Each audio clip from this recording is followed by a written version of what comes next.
This program is brought to you by Saab. Public television is designed to broaden people's horizons. We had a similar goal when we designed the new Saab 900 convertible. This Women's Health Moment is made possible by Cigna Healthcare, a business of caring. A health care system is no good to anybody if they can't get to it. I know. Where I grew up, people couldn't afford a doctor, even if there was one. You just lived or you died. Each year, millions of women still find themselves shut out of our health care system because of a lack of a provider, information, transportation, or insurance. Remember, health care is only as good as your access to it. Funded by the Corporation for Public Broadcasting.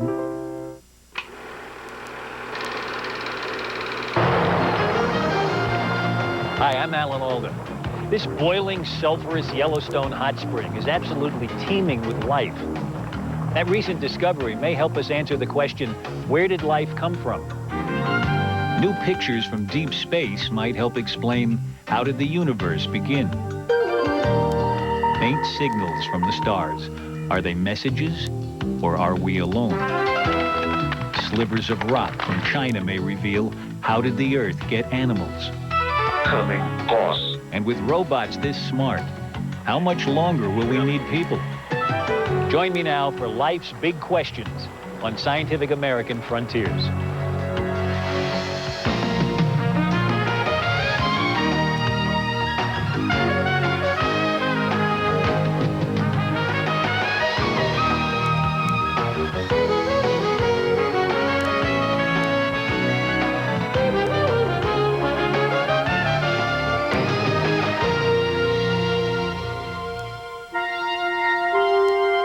Presentation of Scientific American Frontiers is made possible by a grant from GTE Corporation. At GTE, it's amazing what we can do together.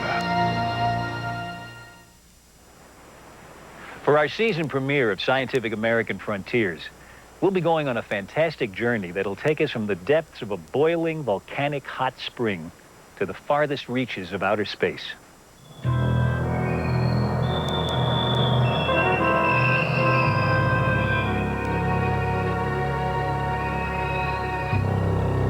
We're going to find out what science has to say about those big questions that occur to all of us from time to time, but that just seem too overwhelming to take on.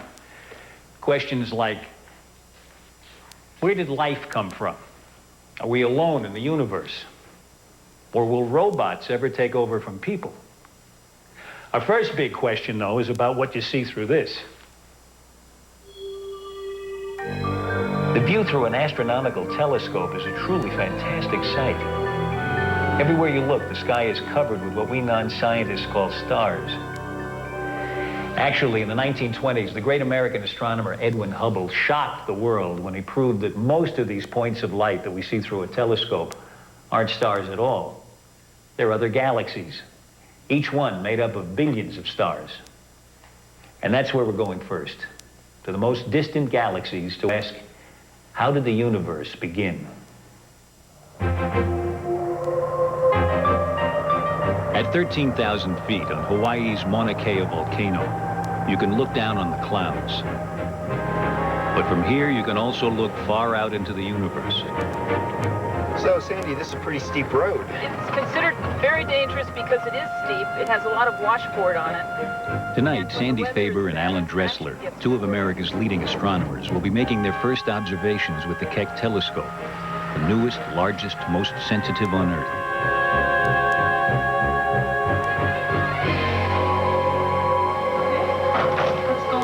About those slip masks. It takes a 6-floor elevator ride just to get to the middle. Okay, let's go. This is your first big This is look. my first big look. Here we go. Wow. Huge. Really something, huh? Beautifully So curved far mirror. down. Yeah. Cradled in a white steel lattice is a 30-foot wide mirror, while the front end of the telescope hangs 60 feet above. Sandy was one of the driving forces behind the Keck, and now it's ready to help astronomers become cosmic historians. We're all very interested in our history. Is it useful to me to know that my ancestors came from Scotland and were a certain kind of people? Sure it is. That helps me understand myself.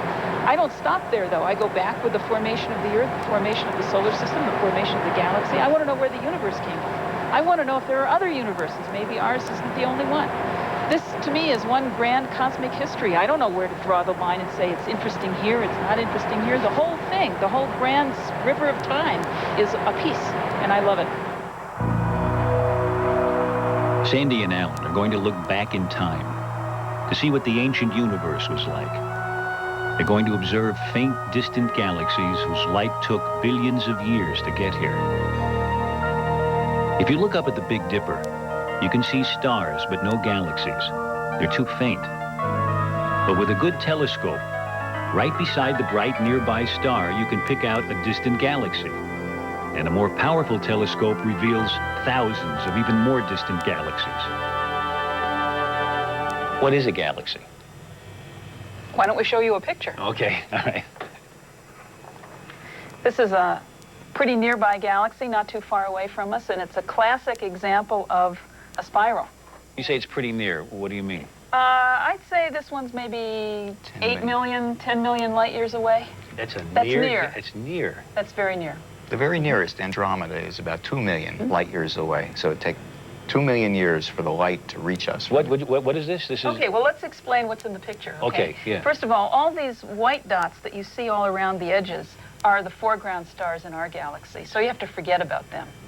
And the thing we're talking about is this beautiful spiral thing in the middle. Now, what this really is it's a city of stars. If we stood outside the Milky Way and looked at our galaxy, it would look something like this. We're in a spiral galaxy? We are in a spiral galaxy.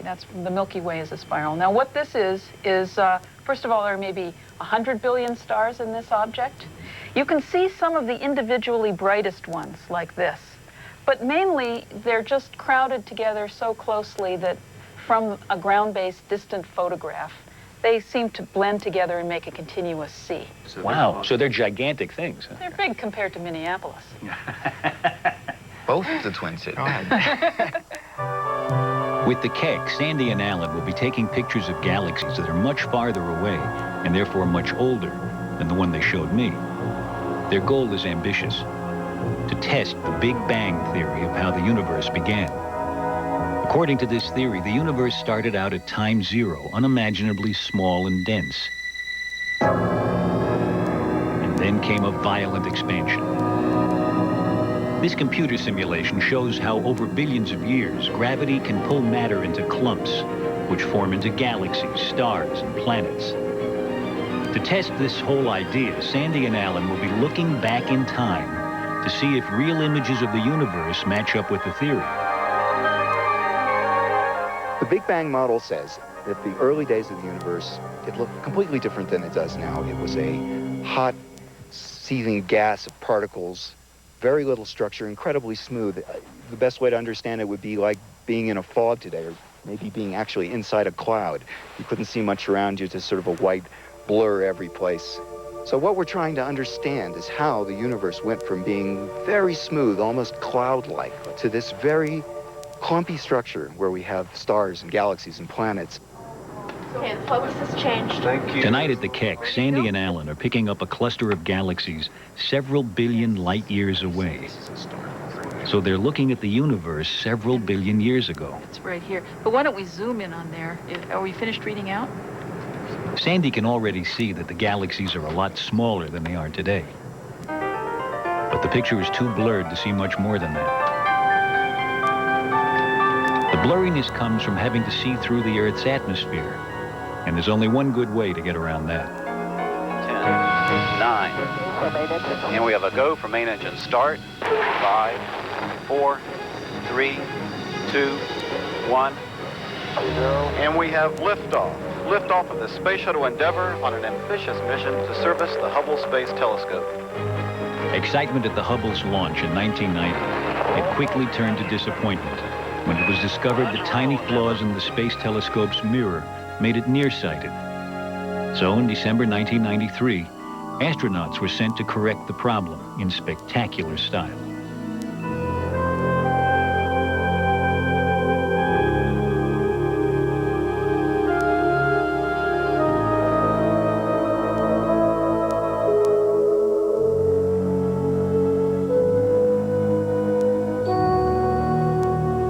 Within days of the repair, the Hubble telescope began showing astronomers the universe as they'd never seen it before.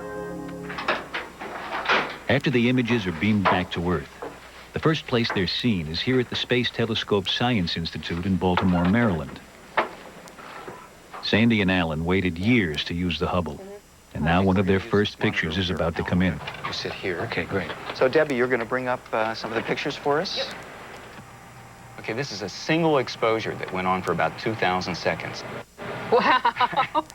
We have a couple of satellite trails on this. This Two is, of them. Is that what this is unusual, Yeah. isn't it? This is not what you normally see. Why does it show up as a line? Well, there's sunlight bouncing off of those objects. Oh, and because they're because just trails. Because this is a long time exposure. That's You right. mean that it's just lighting up all the way across there? There are many things that are distracting us here, in addition to these two satellite trails. All the little dots. The dots are cosmic rays which are flying around everywhere in space, and which inevitably hit the telescope's camera. Debbie, can you put up the next picture from the same chip? The solution is to take several pictures in the same direction, let the computer compare them, then eliminate the parts that don't stay constant. What remains will be nearby stars and distant galaxies. Is this galaxy something you've seen before, or are you looking at it again, better, No, closer? Well, we've seen it from the Earth, but only as a fuzzy blob, and now we're seeing these spiral arms coming out of it. So we're seeing detail we've never seen before. Does this have a name? Well, it's just one of maybe a few hundred galaxies in this one cluster. It's like a city full of galaxies. How old is that, do you suppose? This cluster is at about a distance of 4 billion light years. So we're seeing an image of this galaxy as it was 4 billion years ago, which is a fair way back toward the Big Bang. Next, we went to the computer room to see the pictures after they'd been cleaned up. Now we had a clear view that went back 4 billion years in time. So everything I'm looking at now is either a star or a galaxy or... Right. It's real. Sandy and Alan challenged me with a question that went to the heart of their test of the Big Bang. The question is, what do you see about this picture of a cluster of galaxies seen 4 billion years ago than is different, say, from this picture of a cluster of galaxies seen today?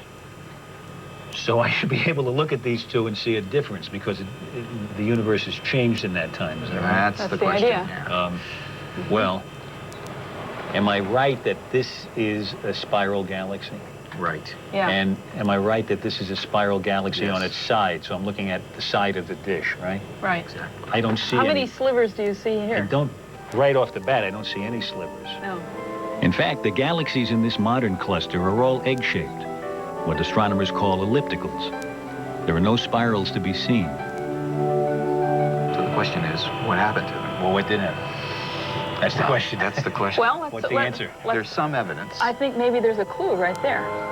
In the 4 billion-year-old cluster, Sandy pointed out two spiral galaxies that were colliding. Galaxies start out as spirals, she says, and then as gravity pulls them into groups, they blend into one another to form ellipticals. So there are fewer spirals today than in the past. Does this changing universe, this evolving universe, throw any light on the Big Bang? Well, in the simplest terms, it is a resounding confirmation of the idea of the Big Bang. In the Big Bang, you expect to see the universe looking different in the past than it does today, and it's clearly the case. I think there's no question. We don't understand all the details, but there's no question when you look back 4 billion years, you see differences, and from all indications, when you look further back, you see huge differences. So now we're a little closer to understanding how the universe began, thanks to telescopes that let us see farther back in time than ever before. I often think, as I look through a telescope, whether somebody's looking back at me. Do you really? Yeah, I do.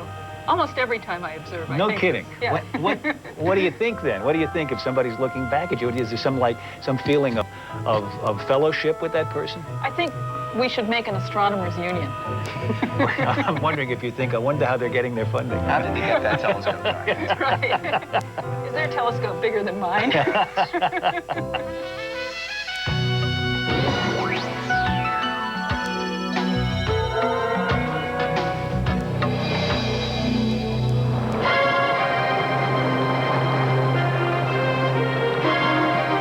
Yellowstone National Park, world famous for its extraordinary hot springs. I'm hiking into the backcountry with biologists Norman Pace and Sue Barnes. For years, they've been looking for life in the bubbling pools. And recently, they discovered something totally unexpected. New clues about where life came from.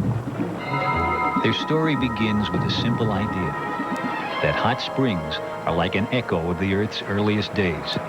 How does this look like early Earth? I know it's hard to believe that it was once like this.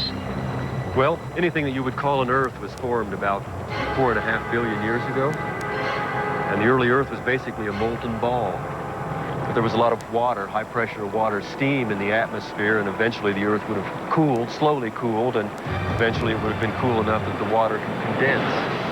And so by about, say, 4 billion years ago or so, maybe 4.1 billion years ago, the Earth was basically a molten ball with a layer of about, say, a couple of miles of water all around its surface.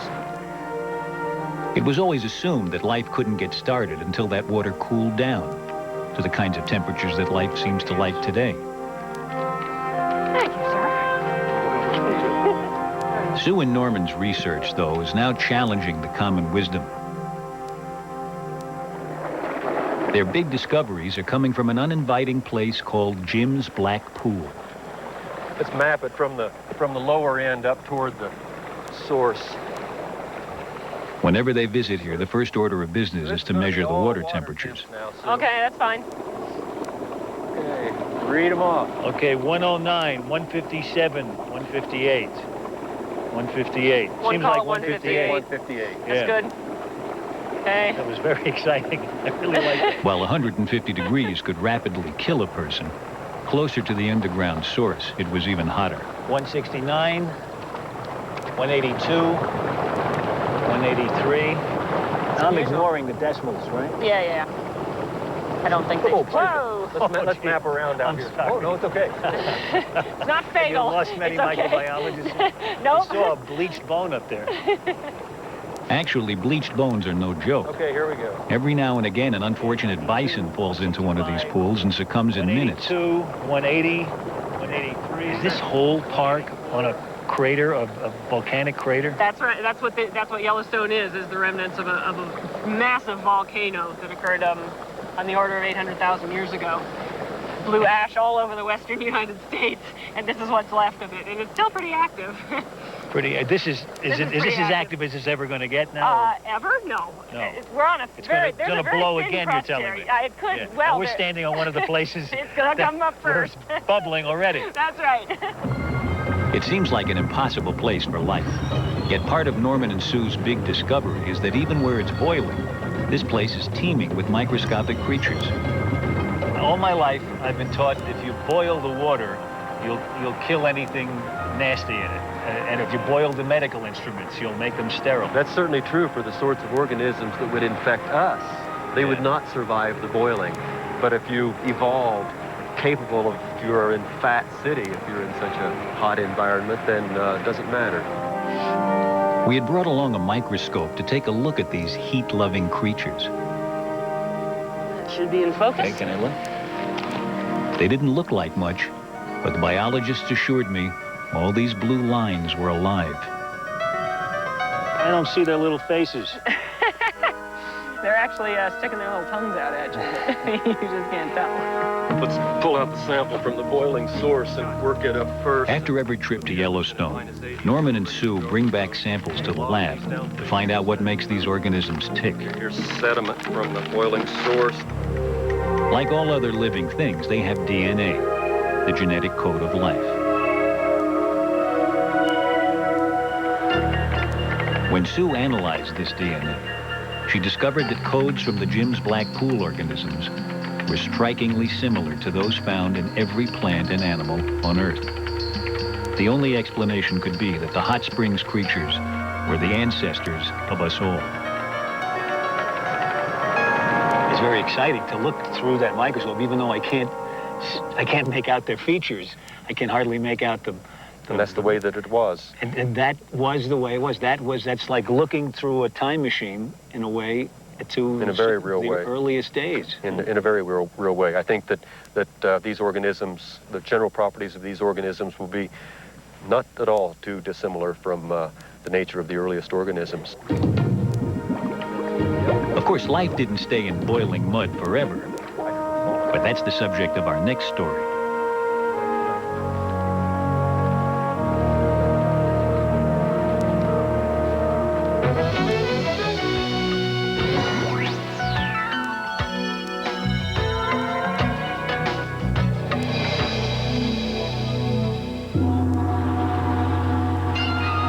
We're in southwestern China, investigating one of the great mysteries of biology. How did animals evolve on our planet? It's a question people have been arguing about since the theory of evolution was proposed more than a century ago. Now, here in the Chinese countryside, we may finally be getting a good answer.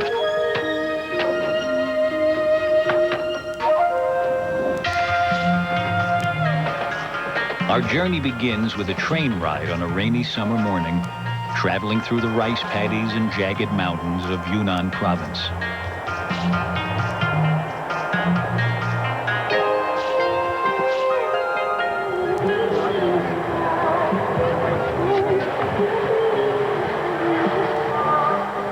In the sleeper car, we meet the scientific sleuths of our story, Harvard biologist Andy Knoll and his Chinese colleague, Yin Lei-ming.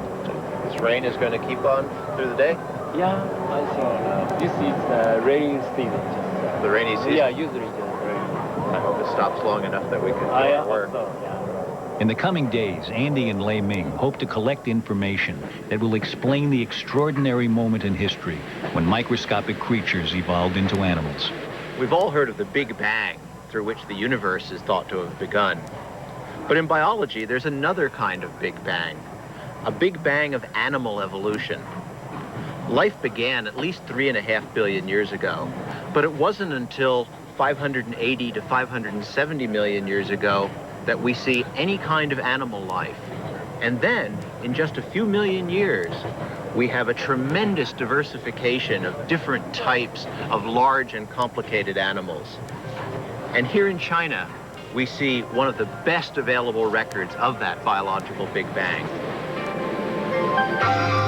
It's in the Chunjiang Hills of Yunnan, where you can see spectacular fossils of those first animals, in rocks that formed out of mud on the bottom of an ancient ocean 550 million years ago.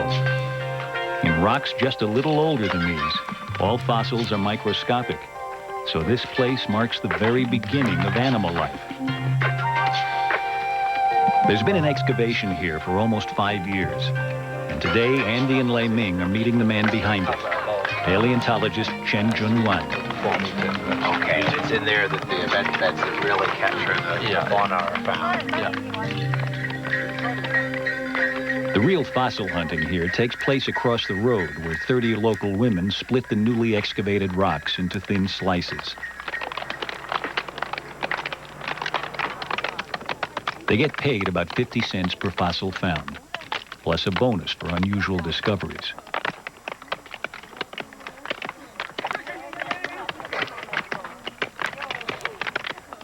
The rocks are loaded with fossils.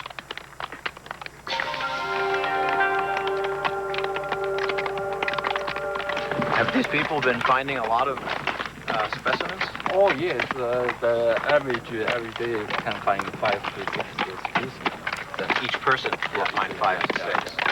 So with 30 people, you can find hundreds of specimens every day. Yeah. I could use that kind of help in my work. Okay.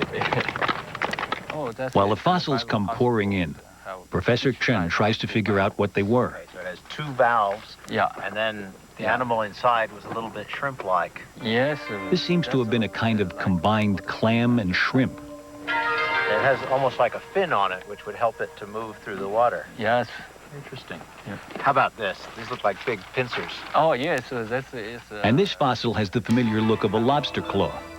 Chen's never found a whole one, but he's got enough parts to know that these animals could get huge. Oh, the largest one can be 2 meters long. 2 meters long. Yeah, that's very large, big mouth, a large mouth. And so this could eat everything else in the whole Xinjiang fauna. Yeah. Some of the fossils don't look like anything alive today. They're species that became extinct.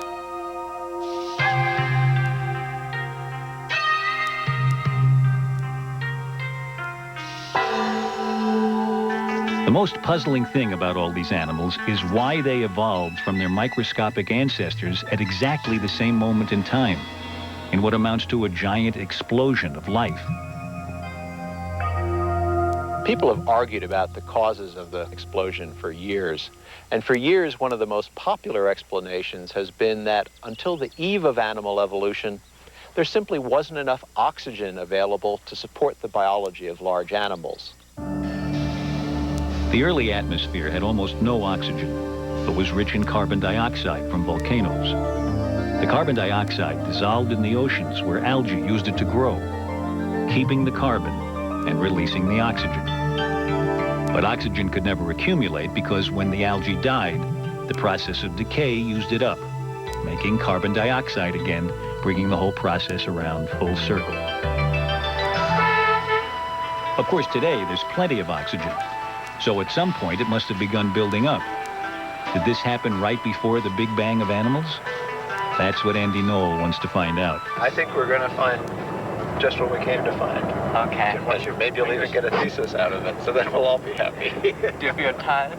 Accompanied by Yin Lei Ming, Andy is setting out on the second leg of his journey, this time in Guizhou province. The region is famous for its rice farming, but not so much for this quarry. The limestone being excavated here dates back exactly 580 million years, right before the explosion of animal life. These rocks should contain a record of how much oxygen was around back when they formed. Great. The only hitch is rocks can't be tested directly for oxygen, so Andy and his colleagues will have to work indirectly. For oxygen levels to go up, something must have interrupted the cycle of growth and decay in ocean algae. But what?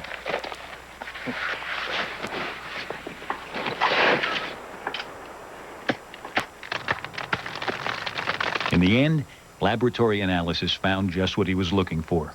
The rocks here contain telltale minerals that show the whole world was being hit by dramatic geological changes just before the animal Big Bang.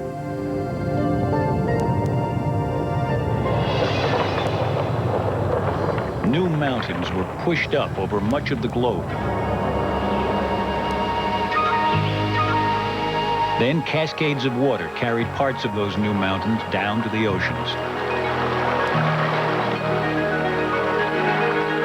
So, as Andy Knoll sees it, the critical new factor was sediments in huge quantities. Sediments are formed as mountains rise and are eroded, and rivers carry the sediments down into newly opening ocean basins. And as the sediments come into the shallow seas, they form a seal between the algal remains that are accumulating on the seafloor and the atmosphere. And when that seal was formed, oxygen accumulated in the atmosphere. And that seems to be what made large animals possible. Not only did it make these ancient animals possible, but it led to all the animal life we see around us today.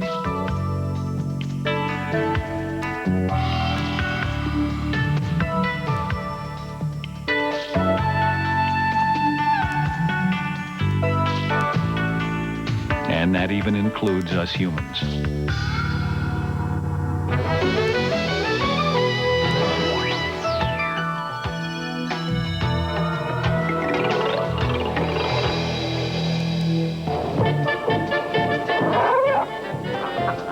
In the movies, there's never been any doubt about the existence of extraterrestrials, or that someday we'll meet them. Perhaps in a bar like the one George Lucas dreamed up for Star Wars. But is life on other planets just science fiction? I discussed this with Carl Sagan, a scientist who has devoted much of his career to the search for real extraterrestrials. The question is, if there are planets that could possibly support life, are we alone here? I imagine you feel passionately about the answer to that. I don't know the answer, but I do feel passionately about it. That's a great combination. Explain that. Well, we've not found extraterrestrial life. We're just at the very earliest stages of beginning. We haven't found it yet. So it would be foolish for anyone to say that he or she is absolutely certain that there's life elsewhere. At the same time, we have a fairly good idea of the number of stars in the Milky Way galaxy. It's about 400 billion. 400 billion. Right. So that's roughly speaking 100 times more than the number of people on Earth. Imagine every person had 100 stars. And every one of those stars has an unknown number of planets. That's just in this galaxy, and there's tens or hundreds of billions of other galaxies. Put all that together, it seems laughable arrogance for humans to pretend that they're the only life and the only intelligence. Harvard University's Paul Horowitz couldn't agree more. He's been collaborating with Carl Sagan for many years to search the sky for alien messages. His radio telescope is large enough to pull in signals from clear across our galaxy. If aliens are trying to make contact, Paul is determined to get their message. We're the first generation on Earth that could realistically communicate across galactic distances. Contact would be the end of Earth's isolation in a very deep sense. It would be the greatest event in human history. Why am I doing it? How can you not do this experiment? Listening for alien signals is a tricky business because there are millions of possible radio channels to scan, all full of interference caused by everything from garage door openers to spy satellites. So Horowitz had to design a special computer to recognize this interference and filter it out. Even the stars themselves produce a loud radio signal. This is God's own signal. Radio astronomers love this stuff, and it's what they use to map out the galactic structure. We're not interested in this at all because it's not intelligent life. As for intelligent signals from Earth, these usually have a recognizable pattern. So as the telescope systematically sweeps the skies, the computer knows what to ignore in the hundreds of millions of radio channels it's monitoring simultaneously.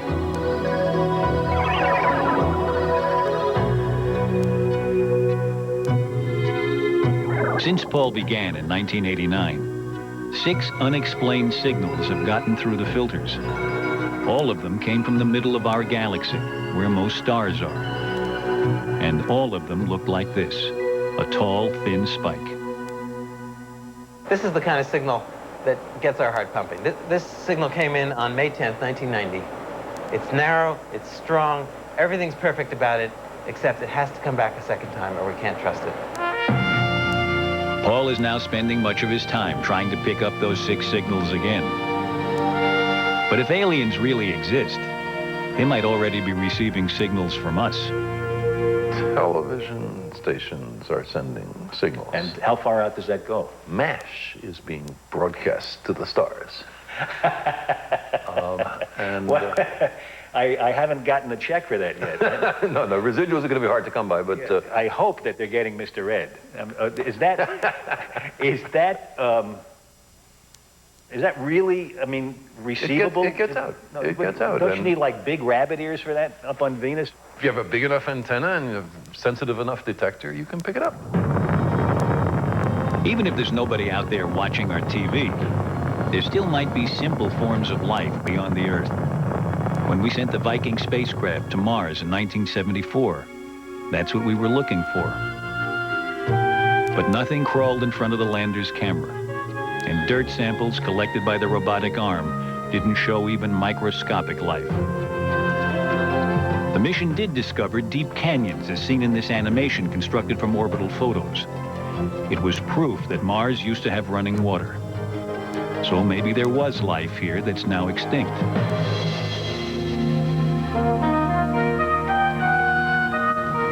The possibility of returning to Mars to search for fossils brings us back to Yellowstone and a boat ride on a scalding hot spring. As NASA's Jack Farmer sees it, Mars, like the early Earth, probably had lots of hot springs.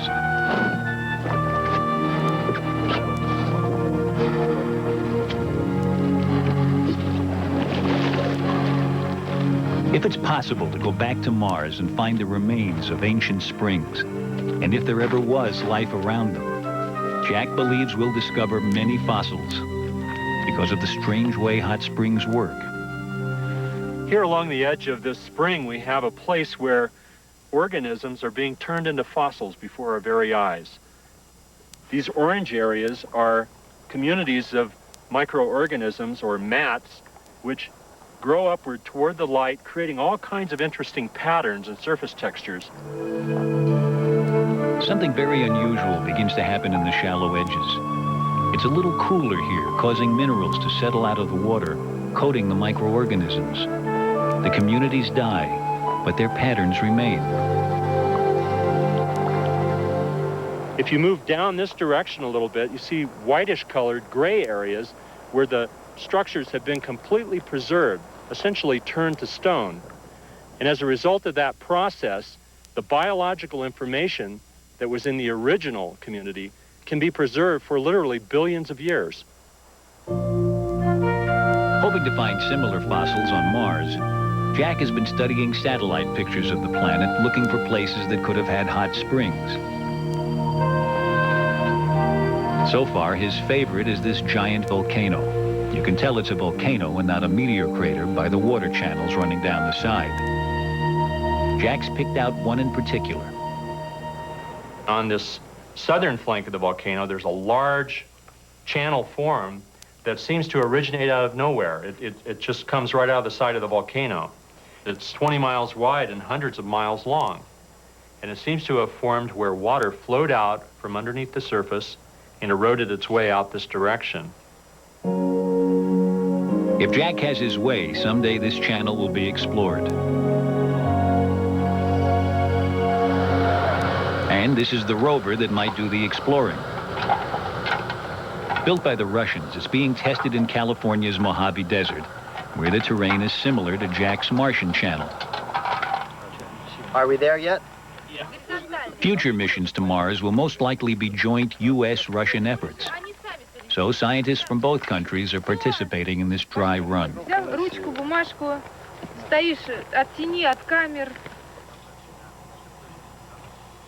Footprints are erased, so there are no extra clues for the people who will try to figure out where the rover landed from the vantage point of Mission Control some 200 miles away.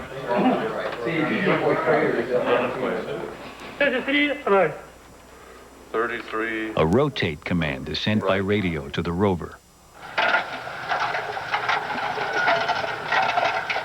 At each of 6 stops, its cameras take pictures of the terrain, collecting a panorama of the landing site.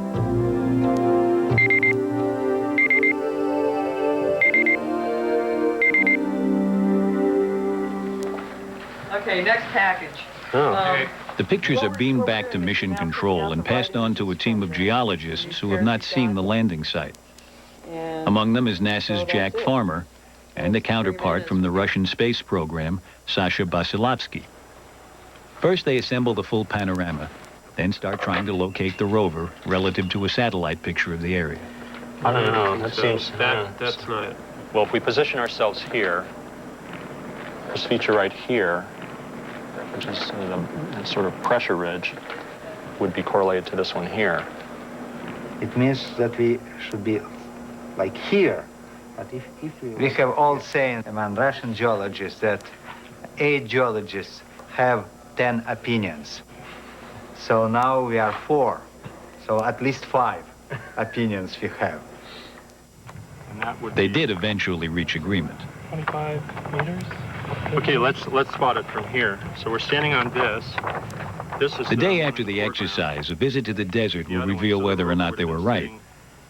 Being able to figure out where you've landed and knowing which way to turn to get to your target are crucial if a Mars mission is going to have a chance of finding signs of ancient life.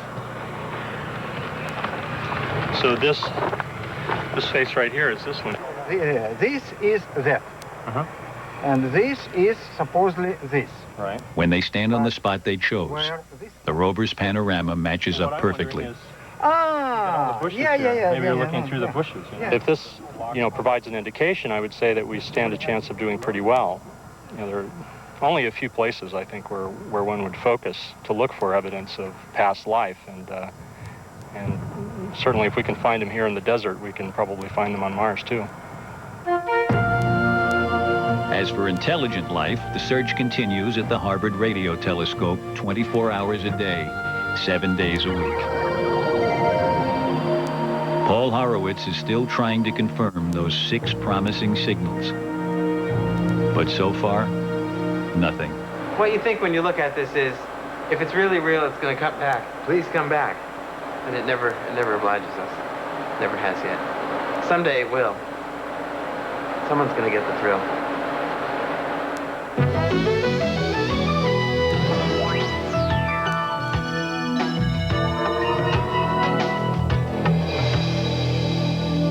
Try Flaky follow. Flaky, follow me. Following. There we I go. don't see you. You do see me? I do see you? No, he says I don't see you, but that's wrong. He's obviously lying. Yeah, I know. It's going to be a little No, I hard. don't know. He doesn't. Wait. Flaky, stop. Duh. Duh. That's a great thing to say after you nearly kill me. Tell him to turn right and we'll follow you down. Flaky, turn right. Turning boss. Turning boss. I love that boss stuff, and then he steps all over my feet. Meet Flaky, the smartest robot around. He inhabits the corridors of the Stanford Research Institute. Does anybody object to treating it like a person? I mean, at all?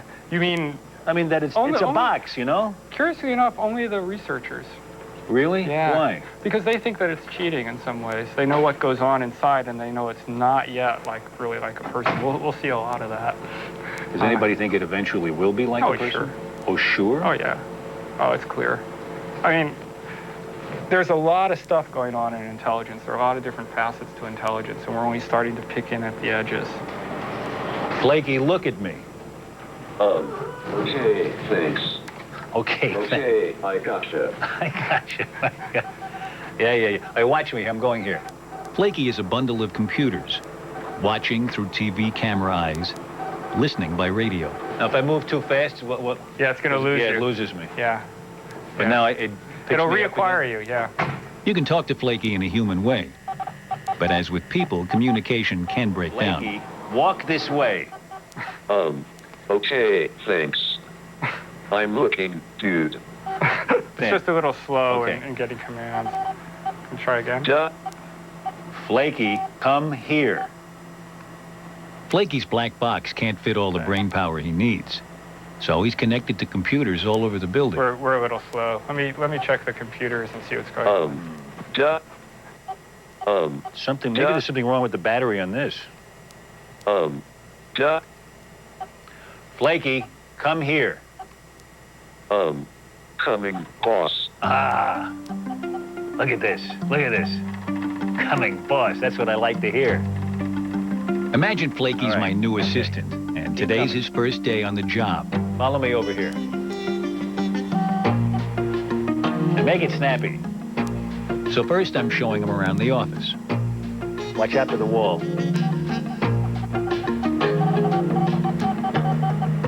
Flaky's sonar sensors keep him from crashing into things. Oh, good. I got around that corner. Good. Kurt Conolich, head of Flaky's design team, has caught up with us. Okay. Flaky's brain seems to be in good shape. Flaky, stop. Sure thing, boss. Okay, Flaky, look right.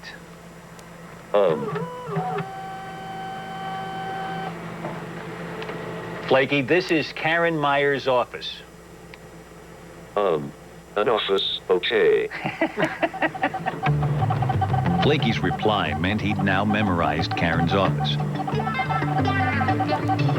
So he's watching out for this wall. He's watching out for the wall. You could try. As well as helping him avoid obstacles, Flaky's sonar is hooked up to a map-making program which creates and stores the positions of walls and doorways. Flaky, look left. Love that nod. That's really funny.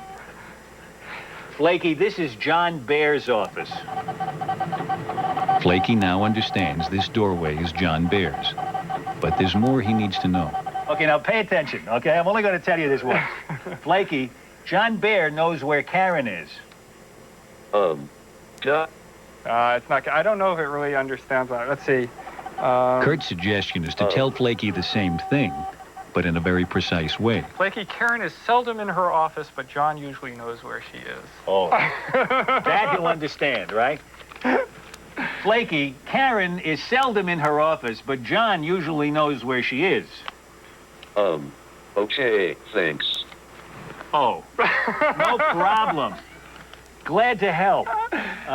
In fact, Flaky can understand some pretty abstract ideas. But at this point, Kurt's team had not yet given Flaky the full vocabulary he needed. Yeah, we have some. His navigating ability is not yet perfect either. He didn't see it. Yeah, I wonder why he So didn't a little see it. too late. He's shredding the documents on the shelf here. All the documents are getting pushed on the shelf. Did you ever think of working for the White House? It's not going to work. It's costing too much. Now it's time to see if Flaky can put what we've taught him to use. We can't. Marty, listen to me. The picture is costing too much. We haven't started shooting yet, all right? You know what this movie's going to finally cost? To give Flaky a realistic situation to work in, I'm acting out a typical conversation from the world of show business. I know he's got a family. Look, we have to make a movie at a certain price, okay? Fire him, fire his family. And it doesn't bother me. Look, I have the budget in the other room. It's in Karen's. Wait a minute. I'll get it for you. One second.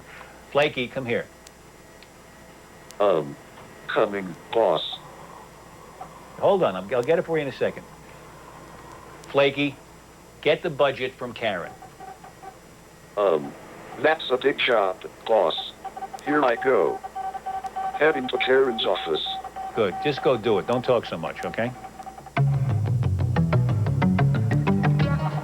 The first challenge is, can he find Karen's office?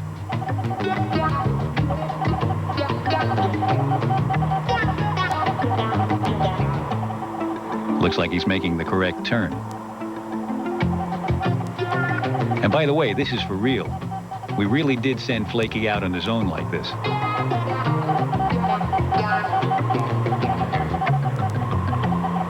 Hi, Karen. Please give me budget file. Hi, Karen. Please give me budget file. Nobody is here. Heading to John's office. Looks like he remembers that John usually knows where Karen is. Where is Karen? Flaky, she's in the front office. Okay, thanks. You're welcome. Heading to front office.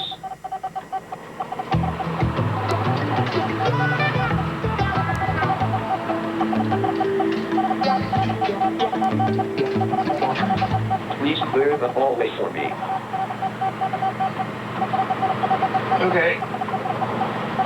Thank you.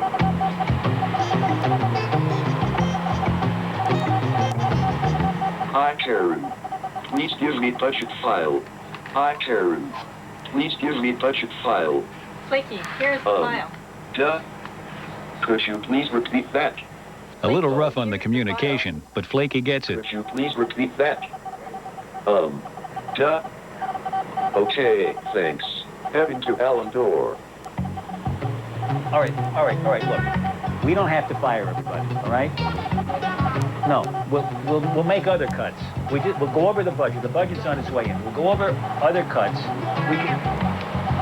No, not my hotel suite. No, we don't have to cut that. Alan, are you there? Yeah, I'm here. Please Wait a minute. take No. the budget file. Okay. Well, why Alan, don't are we? you there? Yeah, I'm here. Please take Let's the budget cut the file. scenery. Why do we need all that scenery? We can keep my hotel suite. We'll keep the scenery. Thank you very much. Here. Thanks. Go rest. Alan, are you there? I'm here. I took it. Please Thanks. Take a break. File. Thank you. I got the budget here. Yeah, we can look. People will keep. Nobody is here. Heading to Allendore. Go take a break. Will you go have a can of motor oil or something? Relax. I hate it. He stares at me like this. It drives me crazy. All right. Okay. What can we cut? You know, we don't need you, Marty. What about this big fear of robots becoming so intelligent that they'll outsmart us, that they'll take over the Earth, that they'll run everything? Well, you saw how hard intelligence is to get. Currently, I'd say a robot like this is kind of close to the dog level. But But these creatures are the result of an astounding new idea that may soon take us from the dog level to superintelligence. Robots like Flaky must be programmed feature by feature, but not these strange things. They created themselves through a process called artificial evolution. Evolution by itself has led to the creation of incredible complexity. Ourselves, all of the organisms in the world. This process happened on its own, at least in my opinion. There was nobody that assembled all of these wonderful things in the world. On computers, we can simulate the same process, and we can get these very complicated, very interesting things without having to understand them and assemble them. When he first dreamed up this evolution idea, Carl Sims couldn't predict what would happen. He just gave his computer some basic parts and let his creatures go from there.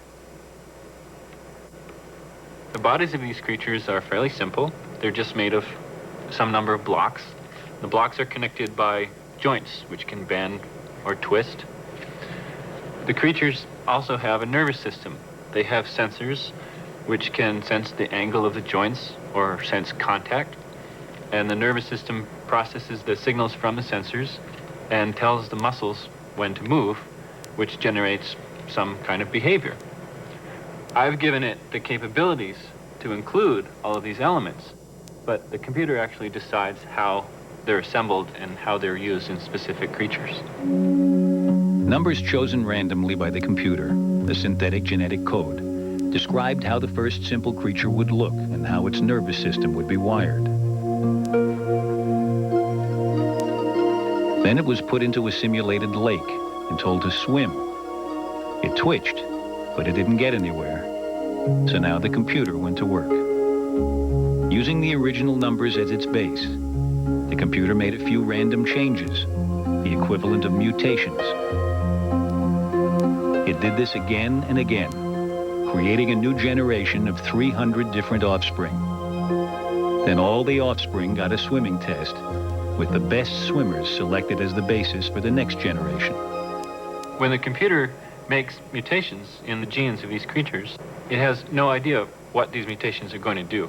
Sometimes the mutations might knock out a piece of the nervous system and perhaps cause the muscles not to move anymore. But other mutations might actually improve the motion. So from the original creature, increasingly better swimmers evolved over generations, all without any human intervention.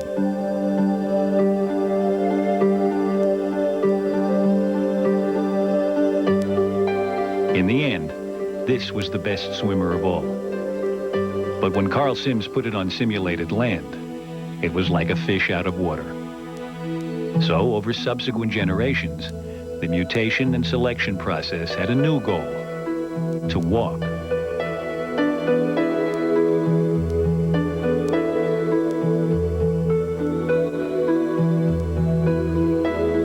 After 15 generations, this was the champion.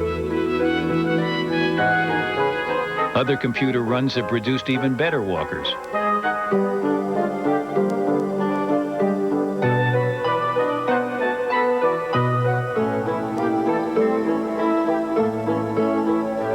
Sometimes these evolving creatures would think of solutions to their goal which were completely different than I expected. In this one example, the creatures got taller and taller and taller and would simply fall over. Instead of figuring out some clever way of walking, they would fall to generate horizontal velocity. What I was telling them to do was to just move, and falling was a perfectly good solution as far as they're concerned. So this creature specialized in falling for as long as it possibly could, including doing a complete somersault. The strength of artificial evolution is that it comes up with solutions that computer programmers could never imagine. So if the process could be applied to making robots, we might see a really smart Flaky sooner than we think. It would be nice to have something that, would learn like a little kid does. I have a little kid, and it's great to watch him learn all these things, but That's a very complicated, self-evolving system, and our robots are not Okay, like now look, that. now you're a They're not scientist, like and that. you're curious, and you're inventive. And I want to do this, And you yes. want to make it better and better. Is there a point beyond which you don't want to go, that you're afraid that this will then gallop ahead out of control? Will I win a Nobel Prize?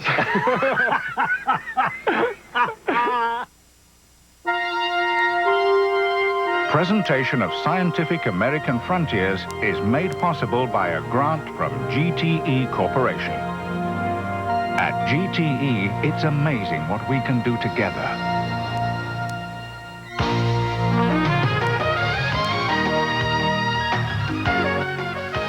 Coming up next on TV 12, life in Johnstown, Pennsylvania before and after the 1889 flood.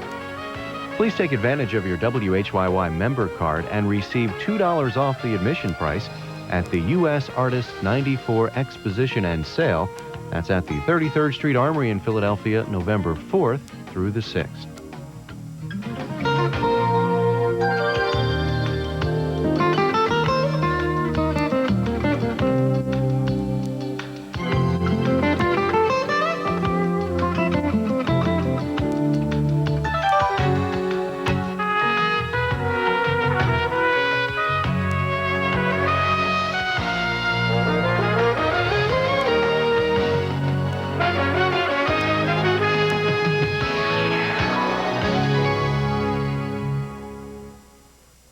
For a transcript of this program, send $5 to Scientific American Frontiers, 70 Coolidge Hill Road, Watertown, Massachusetts, 02172. Please be sure to specify which episode you'd like. This is PBS. We're all fascinated by the future. On the premiere episode of Future Quest, Into the Future. You can't predict the future. The best you can do is invent it. I feel sorry for futurists because we just don't know. What if we go into the future and all we do is reminisce? We're all fascinated by the future. I mean, after all, the future is where we're going to spend the rest of our lives. Future Quest. Monday night at 8 on TV 12. Next on The American Experience, FDR. Roosevelt loved being president. You know how he used to say, I love it, I love it. He thought it was the grandest job in the world. His idea of who a president should be was himself as president. FDR. Next on The American Experience. Tuesday night at 9 on TV 12.